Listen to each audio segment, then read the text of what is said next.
नमस्कार मित्रांनो, जे विद्यार्थी सरळ सेवेचा अभ्यास करत आहेत किंवा अभ्यासाला सुरुवात केलेली आहे, विशेष करून असे विद्यार्थी जे पार्ट टाइम जॉब करून किंवा या ठिकाणी फुल टाइम जॉब करून अभ्यास करण्याचा प्रयत्न करत आहेत, त्याचबरोबर गृहिणी आहेत ज्या या ठिकाणी संपूर्ण काम करून अभ्यास करत आहेत, त्याचबरोबर फुल टाइम अभ्यास करणारे विद्यार्थी, या सगळ्यांसाठी अत्यंत महत्त्वाचा असा हा व्हिडिओ आहे, हे लेक्चर आहे.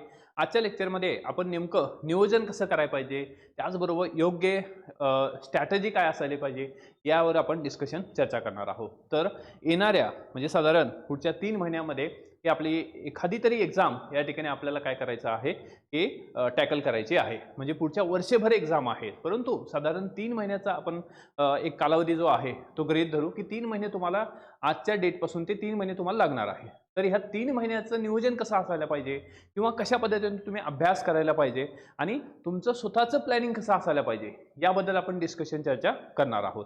आणि जर आपण डायरेक्शन अकॅडमीच्या यूट्यूब चॅनलला नवीन असाल तर सबस्क्राईब करायला विसरू नका.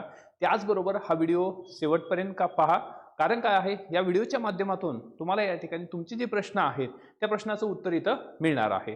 तर आपण या लेक्चरच्या माध्यमातून नेमका अभ्यासक्रम काय आहे, परीक्षा पद्धती कशी असते आणि सर्वात महत्त्वाचं ज्याच्यावर आपण जास्त फोकस करणार आहोत ते म्हणजे काय आहे की अभ्यासाचं नेमकं नियोजन कसं करायचं आहे. कारण प्रत्येकजण अभ्यास करतो, ओके, प्रत्येकाकडं काय आहे या ठिकाणी विविध प्रकारचे सोर्सेस आहेत आणि जवळपास सेम सोर्सेस सगळ्याकडे आहेत, तरीसुद्धा काहीच मुलांचं सिलेक्शन होतं. तर या ठिकाणी ह्याच्या मागचं नेमकं कारण काय आहे, तर त्यावर सुद्धा आपण डिस्कशन चर्चा करणार आहोत. आता पहिला जो मुद्दा आहे तो म्हणजे परीक्षा पद्धती कशी आहे. आता या परीक्षा पद्धतीमध्ये आपल्याला काय आहे तर 4 विषय आहेत. मग या 4 विषयामध्ये की जे आपल्याला मार्क आहेत किंवा ही जी सरळ सेवा आहे, तर सरळ सेवेमध्ये आपल्याला 200 मार्काची सरळ सेवा आहे, 200 मार्काची एक्झाम आहे आणि या एक्झाममध्ये हे 4 सब्जेक्ट आहे, ज्यामध्ये मराठी 25 क्वेश्चन आहेत, 2 मार्काला एक. त्यानंतर इंग्लिश 25 क्वेश्चन आहेत.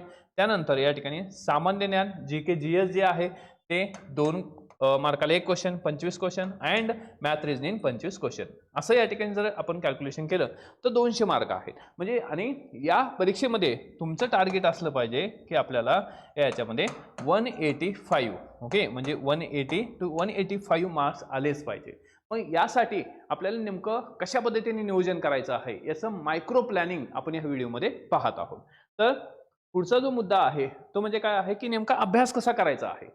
कारण अभ्यास करत असतात, प्रत्येकजण अभ्यास करतो, परंतु नेमका अभ्यास कसा करायचा आहे, कशावर फोकस करायचा आहे हे तुम्हाला माहीत असणं गरजेचं आहे. आणि हा व्हिडिओ किंवा जे विद्यार्थी पूर्णतः नवीन आहे, ज्यांनी आता ABCD पासून सुरुवात केलेली आहे किंवा 0 मधून तुम्ही अभ्यासाला सुरुवात करत आहात, तर त्या सर्वांसाठी अत्यंत महत्त्वाचं आहे. कारण यामध्ये नेमका अभ्यास कसा करायचा आणि या ठिकाणी कोणत्या टॉपिकवर फोकस करायचा आहे आणि आपण दररोज ॲटलिस्ट किती अभ्यास करायला पाहिजे. म्हणजे जर तुम्ही फुल टाइम प्रिपरेशन करत असाल किंवा या ठिकाणी तुम्ही जॉब करून अभ्यास करत असाल, त्या सगळ्यांनाच अभ्यास करावा लागणार आहे. परंतु फुल टाइम वाल्यासाठी काय आहे, साधारण आपल्याला 5 ते 6 घंटे मिळतात आणि जे पार्ट टाइम वाले आहेत त्यांनी 2 ते 3 तास ॲटलिस्ट काढणं गरजेचं आहे. ओके, तर यामध्ये पहिला जो महत्त्वाचा भाग आहे किंवा महत्त्वाचा जो विषय आहे, जसं मायक्रो प्लॅनिंग आपण डिस्कस करणार आहोत, तो म्हणजे मराठी आहे. तर मराठीमध्ये आपल्याला काय आहे की दररोज मराठीचा आपल्याला 1 तास दररोज मराठी करायचं आहे. आणि तुमच्या नियोजनामध्ये नियोजन हे कसं असलं पाहिजे की तुम्ही ज्या सब्जेक्टचा अभ्यास करता, समजा एक्झाम्पलमध्ये तुम्ही मराठीचा अभ्यासाला सुरुवात केलेली आहे, ठीक आहे. तर आता मराठी तुम्ही समजा एक्झाम्पलमध्ये मंडे, ओके, मंडेला मराठी वाचलेलं असेल, ठीक आहे. सकाळी या ठिकाणी एक तास तुम्ही काय केलेलं असेल, मराठीचं वाचन केलं असेल.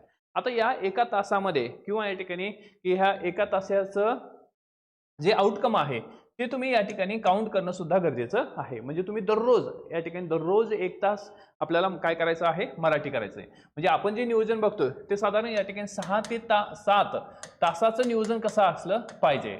ओके, कारण सगळे विषय जे आहेत ज्याला वेटेज जे आहे सर्वसाधारण काय आहे, सगळं सेम वेटेज आहे, 25-25 मार्कासाठीच आहे, ठीक आहे. त्यामुळं आपल्याला 6 ते 7 तासाचं नियोजन करणं गरजेचं आहे. तर यासाठी आपल्याला या ठिकाणी जो सब्जेक्ट आपण वाचत आहोत त्याचं तुम्हाला रिव्हिजन करणं गरजेचं आहे. आणि रिव्हिजन कधी तुम्ही या ठिकाणी सकाळी वाचला असतं तर संध्याकाळी झोपायच्या अगोदर रिव्हिजन करणं गरजेचं आहे. त्याचबरोबर सकाळी उठल्यानंतर 15-20 मिनिटं रिवाईज करा की मी काय काय अभ्यास केलेला आहे. त्याचबरोबर या ठिकाणी वीकली रिव्हिजन सुद्धा गरजेचं आहे, म्हणजे जे तुम्ही संडेला करू शकता. ओके, संडेला जे सर्व सब्जेक्ट आहेत म्हणजे सोमवारपासून ते शनिवारपर्यंत जे काही तुम्ही अभ्यास केलेला आहे त्या सगळ्याच विषयाचं रिव्हिजन तुम्ही या ठिकाणी काय करणं गरजेचं आहे, संडेला करणं गरजेचं आहे. ठीक आहे. आता मराठी व्याकरणामध्ये जे काही प्रश्न विचारले जातात ज्याचा फोकस जो आहे, ओके, म्हणजे TCS असू द्या नाही तर IBPS असू द्या, इवन या ठिकाणी MPSC कडे जरी एक्झाम घेतली तरी सुद्धा काय आहे, ग्रामर असणार आहे, ग्रामर सेमच असणार. फक्त काय आहे, TCS IBPS असेल तर यामध्ये काय आहे की जे शब्दार्थ आहेत, मराठीचे शब्दार्थ, म्हणी, वाक्यप्रचार यावर जास्त प्रश्न असतात. आणि MPSC कडे गेलं तर थोडा ग्रामरचा जो कल आहे किंवा जे प्रश्नाचं जे स्टँडर्ड आहे ते या ठिकाणी थोडं वाढणार आहे, बरोबर. पण ग्रामर तर सेमच असणार आहे, म्हणजे तुम्ही ग्रामरसाठी जे पुस्तक रेफर करत असाल, ओके, तर त्यामुळे सगळ्यात स्टँडर्ड पुस्तक कोणतं आहे, ते आहे मोरा वाळंबे. ओके, मोरा वाळंबे यांचं पुस्तक हे सगळ्यात या ठिकाणी स्टँडर्ड पुस्तक, याच्या बाहेर काही येत नाही. ओके, कुठलंच XYZ पुस्तक वाचायची गरज नाही. मोरा वाळंबेचे पुस्तक, त्याचबरोबर त्याच्यासोबत या ठिकाणी शब्दसंग्रहाचं एक पुस्तक येत असतो. It's sufficient, it's more enough. हे जरी केलं तर या ठिकाणी काय आहे की आपल्याला 25 पैकी 25 म्हणजे तुमचं टार्गेट जे आहे मराठीमध्ये किती असायला पाहिजे की आपल्याला 25 पैकी 25 आलेच पाहिजे. ओके, एखादा मार्क ठीक आहे किंवा की आपली सिली मिस्टेक झाली किंवा आपल्याला तो योग्य रिवाईज करता आला नाही तर एखादा मार्क जर कटला ठीक आहे, 24 इट्स ठीक, पण 25 पैकी 25 आलेच पाहिजे, कारण आपलं टार्गेट जे आहे ते 180 ते 85 आहे. ठीक आहे, तर यामध्ये तुमचा फोकस कसा असला पाहिजे, तर या ठिकाणी एक तर दररोज 1 तास आपल्याला अभ्यास करायचाच आहे मराठीचा. त्या याच्यामध्ये मराठीमध्ये सुद्धा काय आहे की लेखक आणि पुस्तकं जे आहेत यावर काय आहे प्रश्न विचारले जातात, लेखक आणि पुस्तकं. त्याचबरोबर काय आहे शब्दसंग्रहावर या ठिकाणी प्रश्न असतात आणि व्याकरण. आता या दोघांचं जे वेटेज आहे, सर्वात जास्त वेटेज कशा असतं, शब्दसंग्रहाचं असतं. तर या ठिकाणी जी वर्ड पॉवर आहे त्याच्यावर जास्त प्रश्न विचारतात. आणि व्याकरण अशी गोष्ट आहे ना, तर हे कसं आहे की तुमची संकल्पना क्लिअर झाली, ओके, म्हणजे तुमची कन्सेप्ट क्लिअर झाली की डेफिनेटली काय होतं की आपल्याला त्याचं उत्तर येतं. ओके, पण हे जे आहे ह्याला काय करावं लागतं, आपल्याला ह्याला पाठांतर करावं लागतं. त्यामुळे तुम्ही दररोज शब्दार्थ करा, दररोज या ठिकाणी रिवाईज करा. तर हा जो विषय आहे हा या ठिकाणी आपल्याला पैकीच्या पैकी मार्क मिळवून देतो. आणि हा मराठी आहे, जे आपण बोलत आहोत, बोलीभाषेचा हा विषय आहे, त्यामुळं सगळ्यांना सोपा जातो. तर त्याचबरोबर काय आहे, हे करत असताना समजा हे पुस्तक आहे, या पुस्तकासोबत काय असणं गरजेचं आहे आपल्याला, मग यामध्ये TCS असेल किंवा IBPS असेल किंवा MPSCच्या कंबाईनचे जे पेपर्स आहेत, ओके, मराठीचे PYQs, तर हे तुम्ही पाहणं गरजेचं आहे. आणि दररोजच्या प्लॅनिंगमध्ये काय करायचंय, समजा तुम्ही एखादा चॅप्टर कव्हर केला, ठीक आहे, कव्हर केल्यानंतर तुम्हाला काय करायचंय की त्या चॅप्टरच्या वर किंवा त्या या ठिकाणी चॅप्टरवर आलेले जे PYQs आहेत, जे प्रश्न आलेले आहेत ते सॉल्व्ह करून बघायचे आहे. कारण PYQ म्हणजे काय आहे, एक प्रकारचा मिरर असतो किंवा आरसा असतो जो आपल्याला योग्य दिशा, योग्य डायरेक्शन दाखवतो. ठीक आहे, पुस्तकापेक्षा काय आहे सगळ्यात महत्त्वाचं आहे PYQs आहेत. आधी PYQs समजून घ्या, त्यानंतर त्याला जो आधार आहे किंवा ज्याच्यातून आपल्याला चांगल्या पद्धतीने रिवाईज करायचंय ते आहे पुस्तक. त्यामुळं मराठीसाठी लक्षात ठेवा, फोकस आपला असला पाहिजे लेखक व पुस्तकं, त्यानंतर शब्दसंग्रह, व्याकरण आणि PYQsचे जे काही प्रिव्हियस इयरचे जे क्वेश्चन्स आहेत ते तुम्ही या ठिकाणी संपूर्ण क्वेश्चन सॉल्व्ह केले पाहिजे. म्हणजे ते TCS असू द्या, IBPS असू द्या, सर्व प्रकारचे क्वेश्चन्स. त्याचबरोबर MPSCचे सुद्धा मोठ्या प्रमाणात क्वेश्चन सेट जे आहेत ते मार्केटमध्ये अवेलेबल आहेत, जे MPSCचे क्वेश्चन आहेत.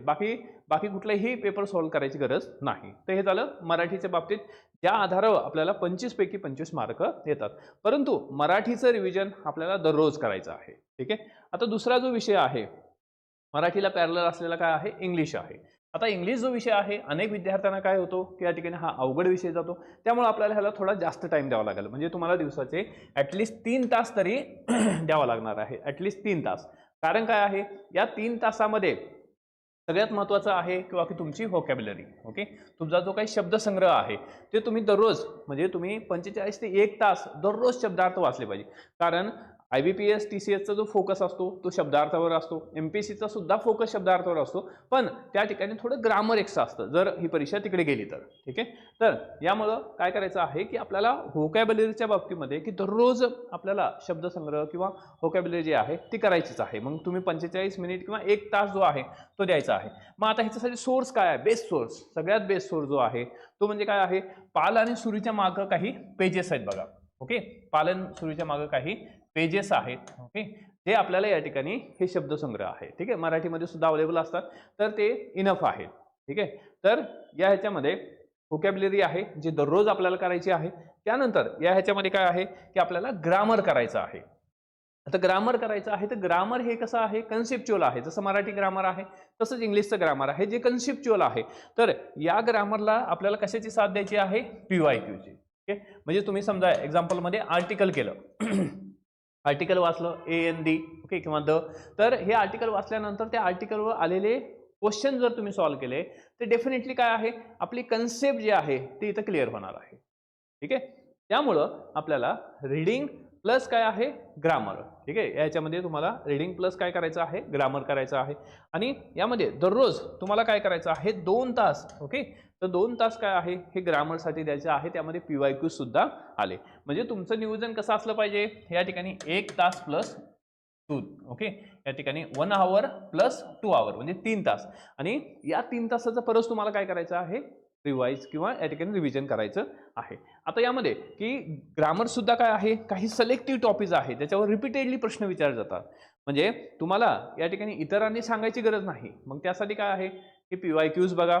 ओके, PYQचे जे पुस्तक आहेत त्या आधारावर तुम्हाला काय लक्षात येते काय की कोणत्या टॉपिकवर कशा पद्धतीने प्रश्न विचारतात, फोकस कशावर आहे. ठीक आहे, तर त्यावर सुद्धा या ठिकाणी आपल्याला काय आहे की आपली स्ट्रॅटेजी तयार करता येते. त्यामुळं की विशेष करून जे सिलेक्टिव्ह टॉपिक्स आहेत ते असतात टेन्स. ओके, टेन्सवर कंपल्सरी प्रश्न असतो, कंजक्शनवर कंपल्सरी प्रश्न असतो, आर्टिकलवर कंपल्सरी प्रश्न असतो, त्याचबरोबर active wise, passive wise, direct, indirect, change the wise यावर आपल्याला काय असतात, प्रश्न असतात. आणि एखादा 1 किंवा 2 क्वेश्चन काय आहेत, फाइंड द इररवर असतात. ठीक आहे. तर ग्रामर अशी भाग आहे की जो प्रॅक्टिस आहे. ठीक आहे, दररोज तुम्हाला करावं लागणार. त्यामुळे मराठी 1 स्लॉट, इंग्लिशचा 1 स्लॉट आपल्याला या ठिकाणी ठेवायचाच आहे. तर हे झालं इंग्लिशचं नियोजन.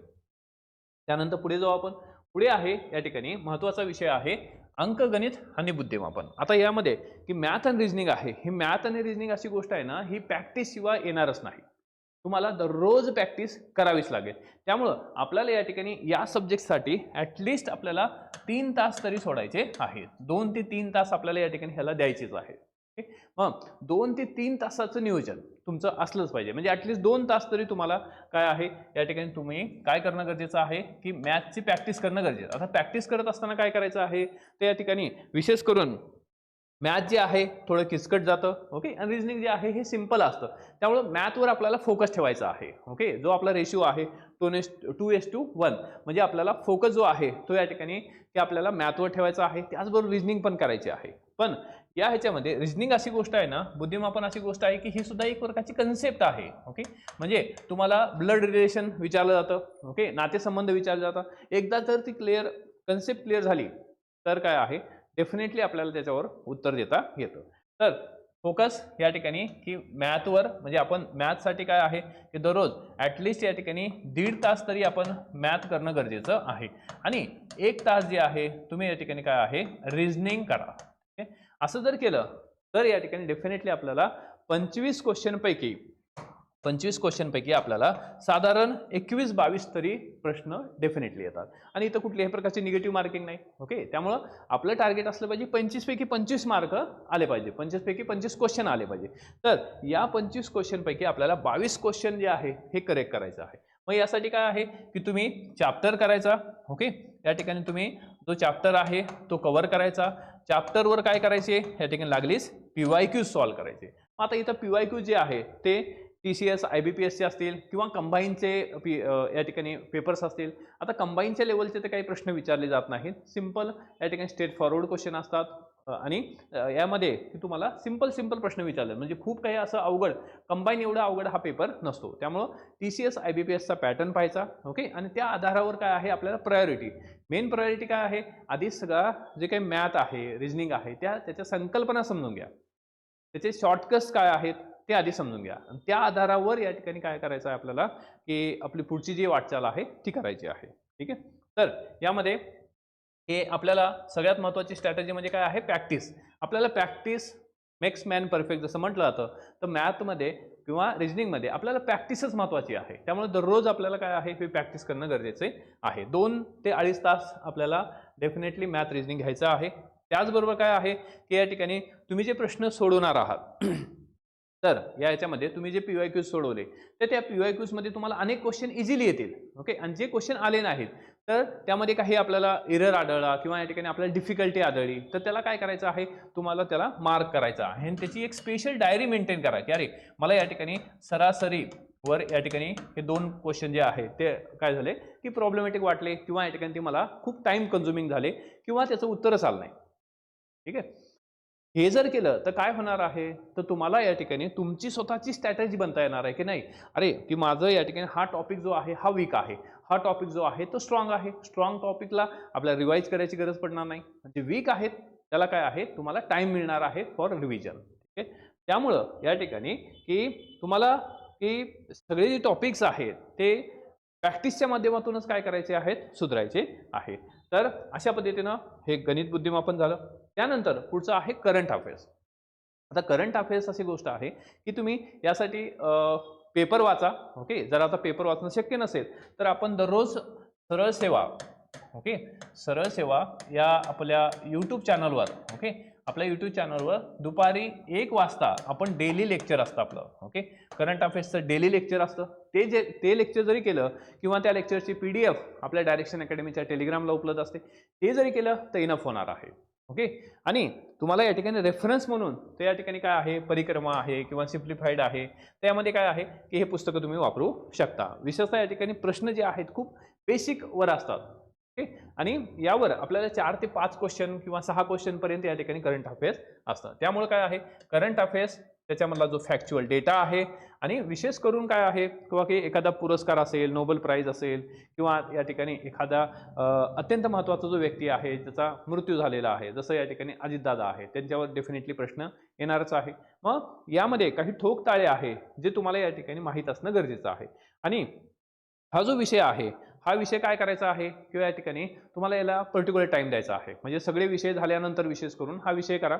मग त्यामध्ये मराठी, मॅथ, रिजनिंग असेल, त्यानंतर या ठिकाणी GK GS असेल आणि शेवटी आपल्याला काय करायचं आहे, हे करंट अफेअर्स करायचं आहे. परंतु करंट अफेअर्स सुद्धा महत्त्वाचं आहे. ठीक आहे, तर ह्याच्यावर काय सोल्युशन आहे, तर तुम्ही दररोज यूट्यूबला लेक्चर केलं तरी सुद्धा या ठिकाणी हे इनफ होईल. त्याचबरोबर तुम्हाला की परीक्षेवर डिपेंड आहे की परीक्षा समजा 4 महिन्यांना आली, 3 महिन्यांना जर आली तर आपल्याला साधारण मागचं 6-1 महिन्याचं करंट अफेअर्स माहीत असायला पाहिजे. आणि याच्यासाठी आपण स्पेशल लेक्चर्स घेतोय आणि जेव्हा ॲड येईल किंवा एक्झामची डेट येईल तेव्हा आपण काय करणार आहोत, स्पेशल लेक्चर सुद्धा ठेवणार. तो म्हणजे त्यामध्ये मागचे जे झालेलं करंट आहे मागच्या 6 महिन्याचं, 10 महिन्याचं, ते सगळं आपल्याला कव्हर करायचं आहे. त्यामुळे तुम्हाला एक्स्ट्रा वर्क काही करायची गरज नाही.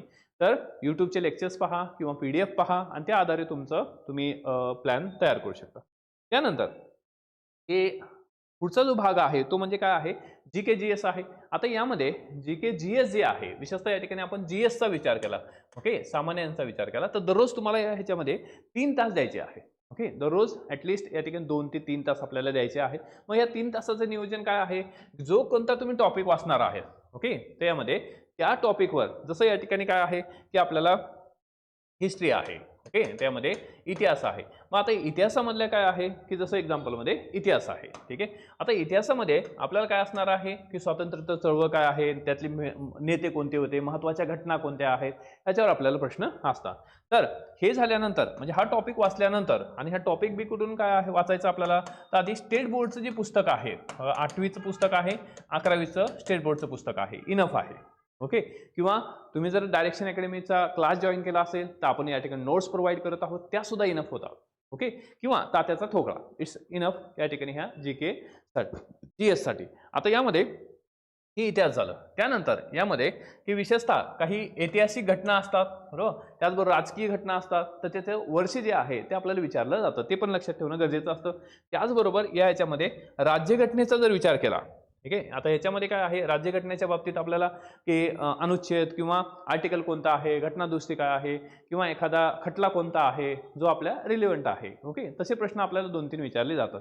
त्यानंतर आपल्याला भूगोल आहे, विशेषतः महाराष्ट्रावर फोकस असतो. नद्या, पर्वत, हवामान, राजनिहाय जे आहे, राज्यनिहाय याचे वैशिष्ट्य जे आहे ते आपल्याला विचारले जातात. विशेष करून फोकस हा महाराष्ट्रावरचा असणार आहे. एखादा प्रश्न आला चुकून तर इंडियाचा असेल. ठीक आहे, त्यानंतर आपल्याला सामान्य विज्ञान आहे, मग याच्यामध्ये फिजिक्स, केमिस्ट्री, बायोलॉजी ह्याच्या ज्या बेसिक संकल्पना आहेत याच्यासाठी आपल्याला स्टेट बोर्ड इनफ आहे, कुठलंच पुस्तक वाचायची गरज नाही. तर या ठिकाणी तुम्हाला 7वी ते 10वीची पुस्तकं हे इनफ आहे, म्हणजे 7वी ते 10वीचे पुस्तक वाचलं तर सगळं या ठिकाणी ह्याच्यामध्ये कव्हर होतं. त्यानंतर कन्सेप्च्युअल याच्यामध्ये काय आहे की कम्प्युटर आहे. कम्प्युटर काय आहे, या ठिकाणी काही आपल्याला MS ऑफिस, इंटरनेट, डेटाबेस यावर काही क्वेश्चन असतात, एखादा क्वेश्चन. त्यानंतर RTS किंवा RTI आहे, कायदे आहे त्याची प्रक्रिया, आणि काही एखादे 1-2 क्वेश्चन आपल्याला कलमाव असतात.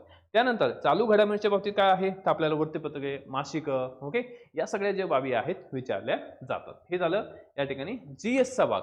आता यामध्ये दुसरा जो भाग आहे तो म्हणजे GKचा असतो, म्हणजे सामान्य ज्ञानामध्ये किंवा या ठिकाणी सरळ सेवेमध्ये GK GS आहे. आपण GS पाहिलं, आता GK जो आहे हा स्टॅटिक भाग असतो. स्टॅटिक म्हणजे काय आहे, हा कधीही न बदलणारा, की जसं की जगातील सर्वात छोटं देश कोणता आहे, जसं की व्हॅटिकन सिटी आहे. म्हणजे हे जे आहे हे या ठिकाणी त्रिकालबाधित आहे, कधीही या ठिकाणी काय होत नाही की चेंज होत नाही. किंवा जगातली सर्वात मोठी नदी, सर्वात या ठिकाणी काय आहे मोठा वाळवंट, तर अशा प्रकारचे प्रश्न असतात. तर मग यामध्ये विशेष करून फोकस काय करायचा आहे आपल्याला, तर यामध्ये की राज्य आणि त्याचं नृत्य प्रकार कोणते आहेत. ओके, राज्याने या नृत्य प्रकारांची एक तुम्हाला यादी तयार करायची आहे. त्यानंतर या ठिकाणी किंवा भारतातील किंवा राज्यातील जे विशेष प्रकारचे धबधबे आहेत त्याच्यावर प्रश्न असतात. व्याघ्र प्रकल्प असतात, टायगर रिझर्व, ओके. त्यानंतर काय आहे, अभयारण्य आहेत, वाईल्ड लाईफ सेंच्युरीज आहेत, याच्यावर प्रश्न असतात. आणि हे म्हणजे नेमकं कशावर प्रश्न असतात, आणि जीकेचे प्रश्न हे जे आहेत ना हे रिपीट होत असतात. त्यामुळे तुम्ही PYQs पाहणं गरजेचं आहे, कारण हा स्टॅटिक डेटा आहे. त्याचबरोबर तुम्हाला काही जर संकल्पना समजल्या नाहीत तर तुम्ही नेटवर सर्च करू शकता. ओके, तर त्यासाठी हा एक सोर्स आहे. ठीक आहे, तर आय होप तुम्हाला या ठिकाणी हे सगळं नियोजन, म्हणजे तुम्हाला अभ्यास करत असताना एक लक्षात ठेवायचं आहे की अभ्यास करत असताना काय करायचं आहे की सरळ सेवेमध्ये हे जे 4 सब्जेक्ट आहेत. ओके, मग यामध्ये मराठी दररोज आपल्याला टाइम द्यायचा आहे. ओके, दुसरा आहे इंग्लिश, याला सुद्धा दररोज टाइम द्यायचा आहे, बरोबर. त्यानंतर यामध्ये तिसरा आहे मॅथ आणि रिझनिंग. ओके, आणि चौथा आहे या ठिकाणी किंवा आपल्याला GK GS. ओके, आणि 5वं या GK GS मध्ये झालं करंट. ठीक आहे, आता यामध्ये हे जे 4 टॉपिक्स आहेत या 4 टॉपिक मध्ये आपल्याला हे math, reasoning, okay, GK GS, आता यामध्ये आपल्याला दररोज 1 तास याला द्यायचाच आहे, बरोबर. त्यानंतर आपल्याला या ठिकाणी 2 तास, 2 ते 2.5 तास या ठिकाणी ह्याला देणं गरजेचं आहे. ओके, त्यानंतर आपल्याला याच्यासाठी काय आहे, आपल्याला साधारण 2 ते 2.5 तास इथं सुद्धा देणं गरजेचं आहे. ओके, आणि याच्यासाठी आपल्याला या ठिकाणी 2 ते 2.5 तास. ओके, अशा पद्धतीनं या ह्याच्यामध्ये की साधारण आपल्याला 6 ते 7 किंवा या ठिकाणी 8 तास, म्हणजे साधारण आपल्याला 6 ते 7 तास अभ्यास करणं गरजेचं आहे. आणि जे विद्यार्थी किंवा या ठिकाणी गृहिणी असतील की ज्यांना टाइम काढण्यामध्ये प्रॉब्लेम होत आहे, 2-3 तासामध्ये सुद्धा तुमचं योग्य नियोजन करून आपल्याला काय करता येतो, अभ्यास करता येतो, आणि येणारी जी एक्झाम आहे ती डेफिनेटली क्लिअर करता येते. परंतु जेवढा जास्त टाइम तुम्ही काढाल तेवढे या ठिकाणी प्रोडक्टिव्हिटी वाढेल, आणि कमी टाइम असेल आणि तुम्ही काहीतरी वर्क करत असाल त्याची सुद्धा प्रोडक्टिव्हिटी योग्य असते, किंवा या ठिकाणी जास्त प्रोडक्टिव्हिटी त्याची असते. समजा एक्झाम्पलमध्ये जर एखाद्या विद्यार्थ्याकडे भरपूर टाइम आहे, तो काय करतो, सोशल मीडियावर जातो या ठिकाणी, किंवा या ठिकाणी ते इन्स्टा असेल, व्हॉट्सॲप असेल, फेसबुक असेल, टेलिग्राम असेल, त्याच्यावर असा टाइमपास होतो. त्यामुळं तुमच्याकडं तुम्ही जर काम करून वर्क करून जर अभ्यास करत असाल तर या ठिकाणी की तुम्ही जास्त प्रोडक्टिव्ह होता. ओके, त्यामुळं वर्क करणाऱ्यांना सुद्धा एक 2026ची काय आहे, एक सुवर्ण संधी आहे, आणि या सुवर्ण संधीचं आपल्याला सोनं करायचं आहे. तर त्यासाठी डायरेक्शन अकॅडमी घेऊन आलेली आहे स्पेशल सरळ सेवा बॅच, डेडिकेटेड फॅकल्टी आहे, सगळ्यांचे डेमो लेक्चर्स आहेत, जरूर पहा. आणि त्यासाठी आपल्याला डायरेक्शन अकॅडमीचं ॲप डाउनलोड करायचं आहे, यामध्ये संपूर्ण इन्फॉर्मेशन आहे. त्याचबरोबर जर काही डाऊट असेल तर खाली नंबर सुद्धा दिलेला आहे, त्यावर तुम्ही कॉल करू शकता. आणि त्याच्या व्यतिरिक्त म्हणजे पूर्ण सरळ सेवेची बॅच आहे, त्याचबरोबर तलाठी असेल किंवा या ठिकाणी ग्रामसेवक असेल, नगर परिषद असेल, किंवा इतर एक्झामसाठी आपल्याला डायरेक्शन अकॅडमीचं ॲप डाउनलोड करायचं आहे. आणि ॲप डाउनलोड केल्यानंतर तुम्हाला सगळ्या कोर्सेस, म्हणजे या ठिकाणी सर्व प्रकारचे कोर्सेस आपल्याला इथं अवेलेबल आहे. त्याचबरोबर आपल्याला डेली अपडेटसाठी डायरेक्शन अकॅडमीचं टेलिग्राम चॅनल जरूर जॉईन करा. ओके, जर काही क्युरी असेल तर या नंबरवर तुम्ही काय आहे व्हॉट्सॲपवर की कधीही काय करू शकता, मेसेज करू शकता, किंवा तुमचं काही समस्या असेल ते सुद्धा जरूर सांगा. आणि हा जो व्हिडिओ आहे तुम्हाला कसा वाटला किंवा आवडला का, किंवा या ठिकाणी तुम्ही ह्याला सगळ्यात महत्त्वाचं काय, हे वाटणं किंवा आवडणं याच्यापेक्षा काय आहे, फॉलो करणं गरजेचं आहे. तुम्ही त्याला फॉलो करा, डेफिनेटली आउटकम येईल. तर हा व्हिडिओ मित्रांना सुद्धा शेअर करा आणि या ठिकाणी कॉमेंटमध्ये जरूर कॉमेंट करा. ठीक आहे. तर तुमची प्रतिक्रिया ही अत्यंत महत्त्वाची असते आमच्यासाठी. थांबू आपण इथं. थँक्यू. All the best. जय हिंद.